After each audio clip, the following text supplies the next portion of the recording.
Thanks for the quick response. Always pleasure hosting you in our Forbes studio. And by the way, thanks for sending me as a supervisory strategy for 2020-2022. We'll speak a bit later about this digital lari, digital currency. We've been talking about it few weeks now, months ago here in the same studio. Where do we stand so far, and what are the results of some public debates, let me say so, with fintechs and some financial groups in Georgia? Hello, Georgi. Thank you also for inviting me, and especially thanks for being interested in this topic. One of the purposes of the strategy is to have as far outreach as possible, and of course this platform, this studio is helping us in this. On digital lari, so last year we spent most of the time talking to potential technological partners who have experience in this field. We were trying to understand what are the products already available there in the market, share our intentions, and to see whether what we want is possible, is reachable. We met about 100 companies during this period. These meetings were very helpful, very productive, and made us more optimistic about the technological solutions. It seems like what we need is actually available there, and a lot of the firms are very much willing to partner with us. As you know, there are not many countries who have piloted the digital currency around the world, and being one of the first is also a showcase for potential partners. So they're very much interested. Where we stand currently, so we have finished talking to potential partners. I think we met almost with everyone who the famous names you probably heard of. Currently, we're discussing internally what should be the scale and the format design of the pilot project, which we aim to implement sometime this year. Okay, and at the same time, our viewers and followers are very much interested how lari is positioning during last at least even 5 months and more, and I mean strengthening lari's positions to USD based on all the scenarios. Well, it's not even scenarios, Papuna, it's more actions happening around where political and economic situation is quite vulnerable. So what are the basic points why lari is doing so good last few months? The primary driver of stability in lari is the recovery in the economy. So we've seen a pickup in the economy starting since April, May last year. Tourism is also recovering. We are seeing strong remittances flows. We're seeing export increasing. All this is helping lari. Also, we have tightened monetary policy, as you know, and this is also positive on lari rate. But in general, I wouldn't focus too much on the short-term movements like the last time lari last few weeks. Yes. No, I would say in the last couple of weeks, lari has been appreciating. We are not necessarily looking for particular reasons for this. It may be just short-term. But for the big picture, it's what you mentioned. I mean, economic recovery and tightening on the policy. Yes, and the inflows that are coming from tourism remittances. Okay, well, now we can move to the basic points about the supervisory strategy. It is the first document when a national bank is publishing supervisory strategy, and it includes strategic priorities for 3 years, including 2022. What do you think supervisory strategy, how important is to be published and to have it as it is, and what do you think, could we do it a bit earlier, and how important was to have such document in previous years?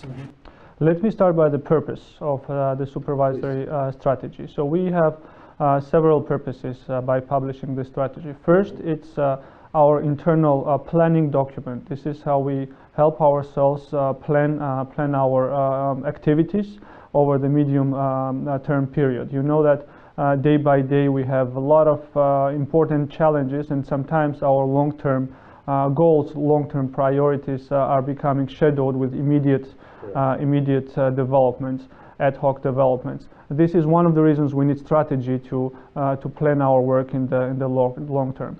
Second, this is the document for our staff.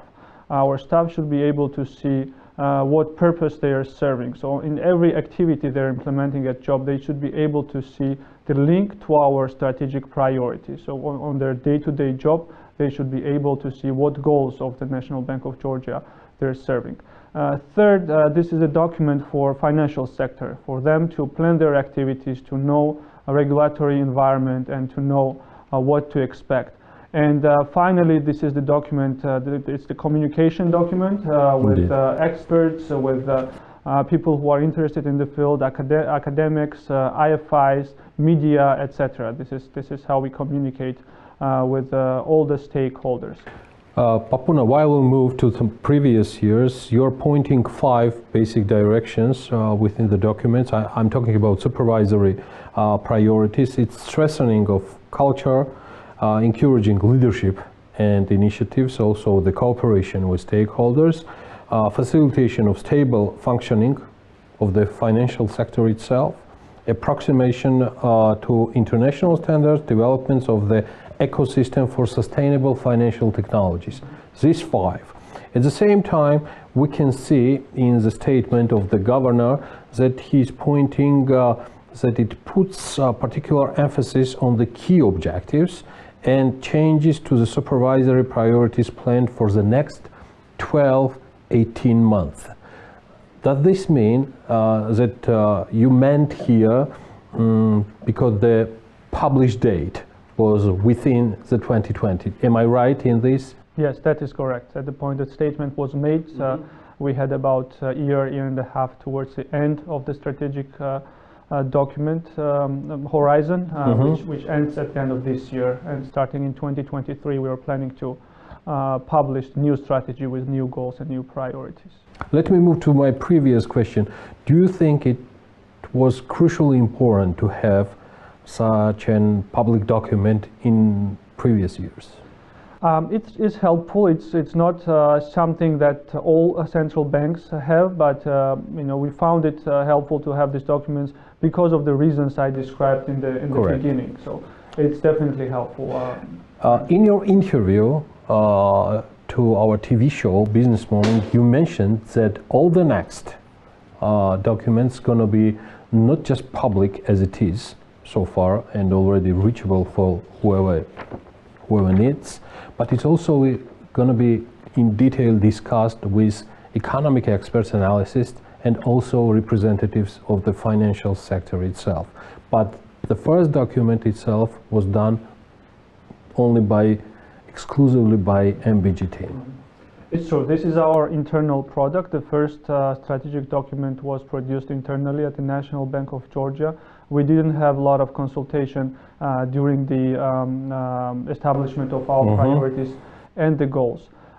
We want for the next strategy to be more involving of the private sector, of the experts in the field, and have more consultations throughout 2022 during this year before establishing our priorities. Of course, at the end of the day, we are responsible for our decisions and our goals, but we want the input to come from the private sector and from the experts. And we will also have another supervisory strategy for the next 3 years, less or more. What do you think? Yes, plan is to have the 3-year strategy, and it will be a rolling strategy. Every 3 years we will publish the new strategy document. So yes.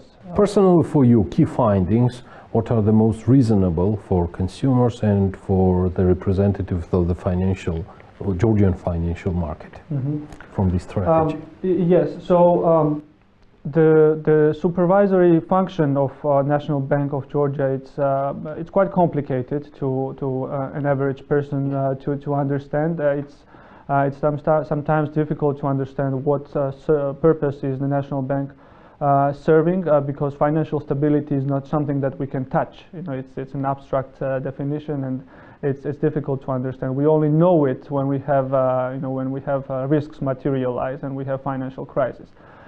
So our mandate coming from the law is to maintain financial stability in the system, and the whole strategic document is built on this core mandate.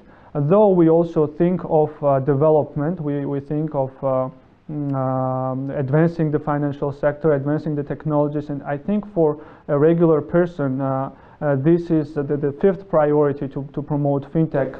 It's something that can be really seen, really touched. There are several examples like open banking, the digital bank. These are some things that regular people, the consumers of the financial product, can see. Okay, and within the performance indicators, the work of the MBG, how it's stated here, can be measured through three following indicators. It's ratio of losses of depositors and creditor within the financial sector, ratio of number and assets of bankrupt institution to the total number and assets of all the supervised institutions respectively. Apart from the above, the third one, Papuna, is above mentioned quantitative criteria. The implementation of the mandate of the MBG can also be measured by qualitative factors such as assessments of the reforms related to the financial sector by the international organizations and the international rating agencies. My question is, do you think that just these three indicators are covering all the mandate, as you have mentioned, of the MBG? How effectively can we measure and how effectively MBG, the work of the MBG can be measured? You touched the most difficult portion of our strategic document. This is where we spend most time to discuss. We wish we would be able to define the progress in our work more in numbers. But unlike some of the private sector companies, we cannot define our work based on profitability, growth, and other measurable factors. That is one of the reasons we have added more qualitative assessment. This is the third type, the third person assessment of IFIs, rating agencies, who can objectively assess the work of the National Bank of Georgia.